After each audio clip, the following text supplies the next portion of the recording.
bonsoir, bienvenue dans le débat de France 24.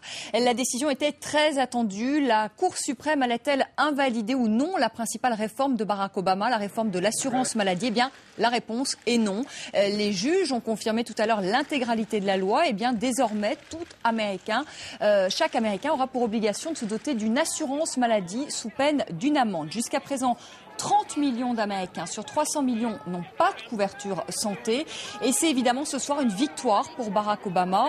Mais il ne faut pas oublier, on va en parler durant ce débat, eh bien que la majorité des Américains sont contre cette réforme. Alors cette annonce de la Cour suprême peut-elle modifier le cours de la campagne électorale? On en parle ce soir avec Soufiane Al-Sabag. Bonsoir. Bonsoir. Vous êtes l'auteur de L'Amérique de Mitt Romney, aux éditions Démopolis, auteur également de la nouvelle droite américaine, toujours aux éditions Démopolis, et qui sera publiée au courant du mois d'août. Martin Michelot, bonsoir. Vous êtes chercheur au German Marshall Fund of the United States à Paris, spécialiste de la politique intérieure et étrangère américaine. Avec nous sur ce plateau, Guy Valencien, bonsoir. Vous êtes professeur de médecine à l'université Paris-Descartes, auteur de La santé n'est pas un droit, et c'est aux éditions Bourrin. Je précise que vous avez travaillé aux États-Unis. Vous nous raconterez tout à l'heure votre expérience. François Durper, merci d'être avec nous, spécialiste des États-Unis, historien à l'université de Cergy-Pontoise, et vous allez publier un livre qui va paraître d'ici un mois, Les États-Unis pour les nuls, et c'est aux éditions First. Un chiffre, un Américain meurt toutes les 30 minutes parce qu'il n'a pas une couverture maladie. Un scandale, évidemment, pour la première économie de la planète. Je vous propose ensuite d'écouter le témoignage de ce médecin qui a vu l'une de ses patientes mourir parce qu'elle n'avait pas les moyens de se faire soigner. Et c'est un témoignage recueilli par Cyril Vanier et Willy Braciano. Elle perd son assurance, donc elle ne suit plus son traitement. Du jour au lendemain, plus aucun moyen de savoir si son lupus ou les médicaments qu'elle prenait ont causé une inflammation des organes. 2 mois plus tard, Nikki s'écroule. Elle passe 6 mois aux urgences. Les médecins multiplient les opérations. Coût total pour l'hôpital, $900 000. Trop tard. Le 28 mai 2006, son cœur cesse de battre. Nikki n'est pas morte du lupus. Nikki est morte à cause d'un système de santé défaillant.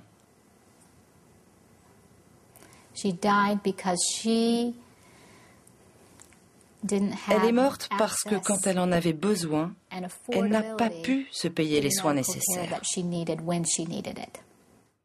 Guy Valencien, je rappelle, vous êtes médecin, vous avez travaillé aux États-Unis, on entend ce témoignage, c'est tout à fait terrible. Finalement, cette jeune fille, Nikki, est morte parce qu'elle n'avait pas d'argent pour se faire soigner. Est-ce qu'on peut dire ce soir que c'est une victoire pour tous les Américains, comme l'a dit le président Obama? Bien sûr que c'est une victoire. Mais c'est pas si simple, parce que sur les 30 millions de non-assurés, je ne suis pas spécialiste économie, mais je pense qu'il y a ceux qui se font virer de leur petite entreprise et qui, avant, parfois, dans les semaines qui suivent, rentrent dans une autre entreprise, ils sont comptabilisés dedans, je crois. Donc c'est pas forcément 30 millions de permanents. Il y a beaucoup de temporaires, le temps de retrouver un job. Il faut faire attention à ce chiffre-là. Cela dit, c'est une victoire, bien sûr, pour le président Obama, puisque on va quand même vers un système plus, non pas égalitaire, ce qui n'est impossible à faire, mais vers plus de justice, je dirais, sanitaire, dans ce pays qui est à la fois allie le meilleur et le pire. Quand on y exerce, on voit ce qu'il y a de mieux et ce qu'il y a de plus terrible. On pourra en reparler tout à l'heure. Alors justement, est-ce que vous pouvez quand même nous dire déjà ce qu'il y a de mieux et ce qu'il y a de plus terrible quand même, aux États-Unis, on est très frappé d'abord par ce que représente en dépenses de PIB 17%, ce qui est considérable, avec des indicateurs de santé publique qui sont mauvais par rapport à ce qu'on connaît par exemple en France sur l'hypertension artérielle, le diabète, la mortalité néonatale. Donc vous avez un système qui ne fonctionne pas de façon efficace en termes d'amélioration de la santé publique par rapport aux moyens financiers mis. En même temps, ce sont les premiers laboratoires du monde, ce sont les premiers marchands de matériel chirurgicaux du monde, c'est General Electric, c'est Pfizer, c'est Johnson & Johnson. Donc on voit que c'est un mélange extraordinaire d'une économie qui dépense beaucoup, mais qui fait travailler en même temps ses employés. Voilà. Nous, en France, nous avons perdu beaucoup de pans. Nous avons perdu toute la radiologie. Nous l'avons vendue à la General Electric il y a 20 ans. Nous avons des laboratoires pharmaceutiques qui diminuent de taille en dehors d'un ou deux qui essayent de résister. Donc on voit bien que c'est un mélange assez curieux, cette Amérique, de grands savoir-faire et de grande détresse en même temps. De grande détresse parce qu'il y a des gens, on le rappelle, vous l'avez vécu peut-être vous-même, rencontré peut-être des patients qu'on renvoie chez eux parce qu'ils n'ont pas les moyens de payer. C'est quand même vu de France, ça nous paraît complètement surréaliste. Les prix sont exorbitants. Par exemple, opérer un cancer de la prostate dans l'établissement où je suis, à Paris, c'est 7 000 €. Aux États-Unis, vous serez facilement à 30-40 000 $. Donc c'est du 3 à 4 fois supérieur pour un résultat identique. Donc c'est un système extrêmement dispendieux, avec des centres phares, comme vous connaissez la Mayo Clinic, la Cleveland Clinic, un certain nombre d'universités, et puis des endroits où il ne faut surtout pas se faire traiter. Donc il n'y a pas, malgré une culture de l'évaluation, il n'y a pas forcément une meilleure médecine aux États-Unis qu'ailleurs dans le monde, en tout cas en Europe. Et plus coûteuse.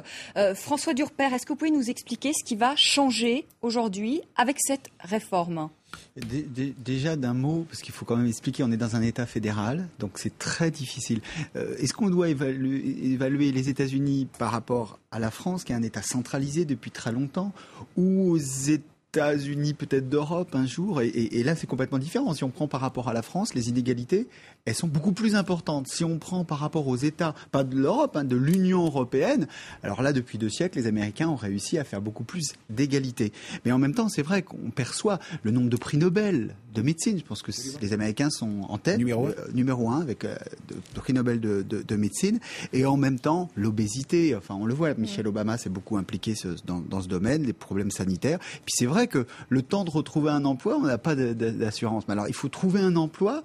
Mais le problème, c'est qu'aujourd'hui, on n'est plus dans l'Amérique où on retrouve un emploi. On est dans une Amérique où le chômage est devenu quelque chose de stable, ce qui n'était pas le cas avant.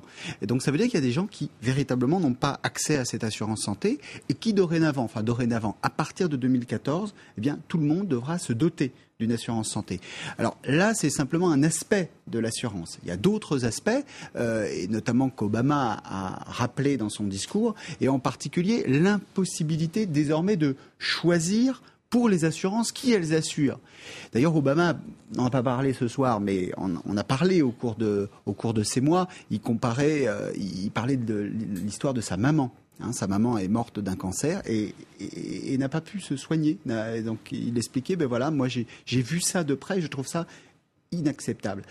Simplement, ce qui se passe aujourd'hui, c'est important. Parce que Obama, on l'a vu, en 4 ans, il a décidé de réformer. Rien ne l'obligeait à réformer. Il y a une crise économique très importante au moment où il arrive, et donc il décide de s'attacher à quelque chose qui est peut-être très important du point de vue des Français. Nous, on est très, très attachés à cette solidarité. Mais on le voit bien, les Américains sont hostiles à l'assurance santé. Pourquoi ? Je dis, mais c'est extraordinaire. Mais parce que les Américains sont attachés à la liberté. Et leur dire, vous allez devoir prendre une assurance. Alors, surtout que ce que dit la Cour suprême est intéressant. Dit, ça ne nous concerne pas, c'est au Congrès de voir ça parce qu'il s'agit d'une taxe. Donc, quelque part, c'est un cadeau empoisonné pour Obama, parce que et puis c'est plutôt un cadeau. On va en parler justement des conséquences politiques tout à l'heure. Pour Mitt Romney, parce qu'effectivement, dire c'est une taxe, c'est encore valider l'argumentation des Républicains.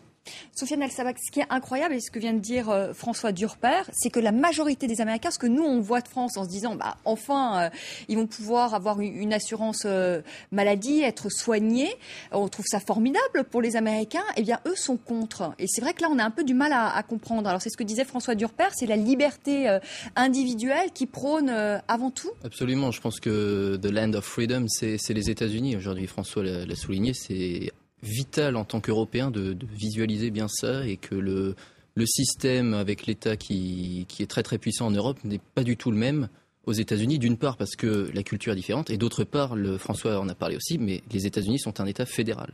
Donc on peut souligner qu'aujourd'hui, effectivement, Obama a remporté une grande victoire, son mandat individuel a été validé, sa loi dans son intégralité a été validée, mais on peut aussi voir ça comme la victoire, non pas des démocrates, mais des compagnies. Puisque maintenant, ce qui se passe pratiquement, c'est que les Américains sont obligés d'aller vers les compagnies pharmaceutiques pour se procurer une assurance maladie. Ça coûte combien une assurance maladie aux États-Unis ? Eh bien justement, c'est la principale crainte des démocrates sur ce point. Ils ont essayé de faire des deals avec les compagnies pour essayer de garder les coûts assez bas. Les coûts ont quand même été doublés en 10 ans. Donc c'est absolument extraordinaire. Et la crainte des politiciens de Washington aujourd'hui, c'est que cette augmentation continue au cours des années à venir. Donc Obama, en faisant passer sa loi, a essayé à tout prix de convaincre les compagnies de se calmer, on va dire, au niveau des prix. Mais pour autant, les prix, évidemment, vont rester très très chers. Guy Valenciennes, on a une idée un peu des prix, parce que finalement en France, nous on est ponctionné directement sur notre feuille de paye. Oui. Donc là, finalement, c'est comme une sorte de mutuelle qu'on prendrait. On peut comparer à ça. Non, c'est au premier dollar. C'est pas une mutuelle, c'est vraiment une assurance. Rien n'est fait avant, sauf les systèmes Medicare et Medicaid pour les vieux et pour les plus démunis, qui existent, parce que ce pays est effectivement plein de contrastes.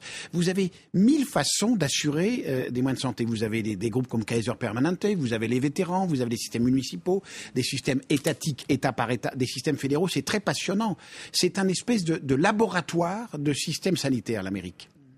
Tout à fait. Mais en fait, ce qu'il faut bien comprendre, c'est que c'est toujours l'histoire de l'État fédéral. C'est-à-dire que les plus démunis, Medicare et Medicaid, et les plus pauvres. C'est-à-dire que l'État fédéral s'occupe de ceux qui sont complètement en dehors du système. C'est la classe moyenne là, qui était la plus touchée. Finalement, c'est la classe moyenne qui est la plus touchée. Ceux qui ne peuvent pas s'assurer, c'est la classe moyenne inférieure. Hein. Et donc, pourquoi ça paraît choquant à beaucoup d'Américains quand on dit la liberté, ça apparaît très théorique, mais c'est ce que les républicains ont répété en boucle. Ils ont dit, mais si aujourd'hui on nous oblige à assurer une assurance, demain on va nous obliger à acheter quoi? Une voiture J'imagine quand ils assurent leur maison qu'il y a une assurance peut-être là obligatoire quand même, non? Quand vous assurez votre maison, Martin Michelot. Alors les Américains disaient bientôt on va nous obliger à acheter des assurances et après on va nous obliger à manger du brocoli. Voilà. Chose que les Américains détestent. Là, l'intérêt pour les Américains, l'intérêt de cette loi, le Affordable Care Act, a été basé sur le fait que les Américains pourraient choisir parmi un pool d'assurances. Automatiquement, le fait qu'il y ait plus de clients sur le marché fait que le prix des assurances baisserait. Là, le problème, le grand débat, a été autour du fait que les désavantages étaient peut-être plus importants que les avantages. Or, les avantages sont quand même très importants. On a des Américains qui pourront s'assurer sans que les assurances santé ne refusent à cause de conditions préexistantes. Les assurances santé ne pourront plus mettre de limite sur le nombre de dollars qui seront dépensés sur le cas sur les cas de santé de leurs clients. Il y a des choses tout à fait basiques comme la médecine préventive qui sera assurée à 100%, sur laquelle les Américains n'auront plus à dépenser un seul centime de leur poche. Donc, l'administration Obama a mal vendu son cas, parce qu'ils vont peut-être dépenser plus d'argent maintenant pour en dépenser moins plus tard. Et ça, c'est quelque chose que l'administration Obama n'a pas réussi à faire passer ce message. Et c'est pour ça qu'elle se retrouve dans cette situation aujourd'hui. Soufiane Al-Sabag, est-ce qu'on peut dire que c'est aussi peut-être on va se diriger vers un changement de mentalité aux États-Unis, où là c'est la liberté individuelle aujourd'hui qui prime, et puis demain peut-être plus de solidarité, on la jouera plus collectif, l'État-providence peut-être qui prendra le dessus? C'est très très difficile de le déterminer maintenant. La décision de la Cour suprême est toute chaude, donc on ne peut pas dire évidemment si tout de suite les États-Unis vont devenir plus solidaires entre concitoyens. Et je pense que c'est l'enjeu de l'élection, puisque maintenant dans cette élection, vous allez avoir un choix très clair entre Romney qui va abolir cette loi pour la santé et Obama qui va vouloir la garder. Donc peut-être qu'avec l'élection de novembre, si Obama gagne, on aura des éléments de réponse pour répondre à votre question. Mais pour l'instant, tout comme les gains politiques, c'est très très difficile d'estimer si la mentalité vraiment des Américains va changer. Et à mon avis, c'est pas dans ce sens-là qu'on va. Parce que tout à l'heure, François Durper, on parlait je peux poser aussi la question à Guy Valenciennes, les Américains, pour l'instant, Martin Michelot, vous disiez, ils ne voient que les désavantages, etc. On les oblige à prendre, encore à payer pour quelque chose. Mais enfin, ils voient bien aussi autour d'eux, quand un membre d'une famille tombe malade, quelqu'un a un cancer, ou cette jeune fille, on a entendu tout à l'heure le témoignage, qui a un lupus, qui meurt parce qu'ils n'ont pas d'argent. Enfin, je veux dire, là, on voit quand même, pardonnez-moi, mais... Le grand problème, c'est que les vrais avantages de la loi ne seront pas en effet avant 2014. Donc il y a 2 ans de vide politique, totalement de vide politique, voire même 3 depuis que la loi est passée, que l'administration Obama n'a pas su occuper et que les républicains ont su très bien occuper par des manœuvres au Congrès, par le fait que les décisions dans les cours de justice soient montées. Donc c'est vraiment c'est quelque chose que l'administration Obama a très très mal géré.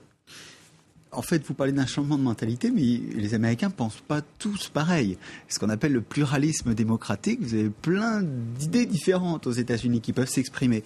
Et là, ce qu'on constate, et cette décision de la Cour suprême, c'est une radicalisation des 2 camps. Ce qui va se passer, c'est que la mobilisation du camp républicain, Mitt Romney, qui avait tant de mal, qui est sorti de manière un peu poussive de cette élection primaire, il va pouvoir dire, regardez, je suis le seul recours, parce que moi, j'arrive, et il l'avait dit avant, j'arrive arrive et je l'abroge. On va en parler tout à l'heure. Le fait que ça va peut-être redynamiser sa campagne. Voilà, donc mobilisation des deux camps, mais en même temps, il y a des données culturelles fondamentales. La première, c'est que la jalousie sociale est inversée aux États-Unis. Qu'est-ce que c'est que les États-Unis ? C'est des vagues d'immigration successives de gens qui viennent de l'ensemble du monde et qui ne veulent pas qu'on les empêche de réussir. C'est-à-dire qu'un Américain, même un Américain pauvre, se dit, et même au cœur de la crise, quand même extraordinaire, se dit demain, ça ira mieux. Mais pas si l'État me taxe, pas si on m'empêche de réussir. Donc vous voyez, c'est très différent de la France, où effectivement il y a un système de solidarité, où la jalousie sociale est plutôt du pauvre contre le riche, on en parle beaucoup. Là, c'est presque l'inverse. C'est pas du riche, mais c'est du potentiellement riche vers celui qui, à côté, peut, en me faisant peser des taxes sur la tête. Et puis il y a une deuxième chose qu'on n'a pas encore abordée, c'est que c'est terrible comme ce que vous dites, c'est-à-dire qu'ils pensent plus finalement à gagner de l'argent, à mettre de l'argent de côté, à en dépenser le moins possible en payant des impôts, et ce peut-être au détriment de leur santé. C'est quand même un peu fou. C'est un système où c'est un pays de liberté et un pays de la réussite, le droit au bonheur. Ça peut paraître, alors c'est pas complètement matériel parce que ça serait, mais le droit au bonheur, ça c'est quand tout va bien. Oui, mais c'est inscrit dans le texte, dans les textes fondamentaux qui créent ce pays. Et puis, le deuxième élément qui est fondamental, c'est que ces plaintes ont été déposées par des États, majoritairement une majeure partie des États. Ouais. Donc ça veut dire qu'il y a la liberté des individus, mais il y a aussi la liberté des États contre l'État fédéral. On ne peut pas faire une analogie, mais c'est un peu comme si, devant la Cour suprême, il y avait les conseils régionaux qui auraient porté plainte contre l'État français. Donc c'est aussi ça qui se joue aujourd'hui. Vous avez beaucoup d'Américains qui sont attachés aux libertés locales et pour qui Barack Obama, c'est un tyran. On s'est dit, mais oh là là, mais c'est incroyable, ils mettent une moustache d'Hitler à Obama. Bon, pourquoi ? Mais parce qu'ils se disent, voilà, c'est quelqu'un qui est du côté de l'État fédéral. Il y a une tradition américaine de résistance à l'État fédéral. Guy Valenciennes. Non, mais je rejoins ce qui a été dit. Et il y a surtout une notion à avoir, c'est qu'il y a tout un système de charity business qui fonctionne bien mieux que chez nous. On paye toujours pour son école et son université, on paye pour son église, on paye pour son hôpital. Il y a des hôpitaux à New York qui acceptent des pauvres, des démunis et qui effacent l'ardoise. En France, c'est impossible. Si le riche s'occupe du pauvre, c'est du paternalisme. Il faut donc passer par un tiers, qui est l'État, qui redistribue et pas toujours de bonne façon. Et vous voyez, dans les hôpitaux, vous avez des salles ou des blocs opératoires avec le nom du donateur. Voilà, là, vous êtes dans le bloc. On n'a peut-être pas la chance non plus d'avoir un généreux donateur. Ah, mais moi, je suis pas en train de vous défendre le système américain. J'essaie de l'expliquer. Pas du tout. Je préfère honnêtement. Vous préférez le nôtre quand même. Écoutez. Vous préférez notre système. Guy Valenciennes, vous préférez notre système quand même ? On peut, ça c'est un autre débat. C'est un autre débat parce qu'il est impossible, comme on l'a dit, de comparer. Non, puis attention, le système français, je pense que le professeur en parlera mieux, on en parle très peu, mais nécessitera une réforme fondamentale. Voilà. Alors on va peut-être en parler quand même dans la deuxième partie de ce débat, quand même le point de comparaison entre le système américain et le système français, et puis ensuite on parlera évidemment des conséquences politiques de cette décision aujourd'hui, donc de la Cour suprême qui a validé la réforme de l'assurance santé de Barack Obama. À tout de suite.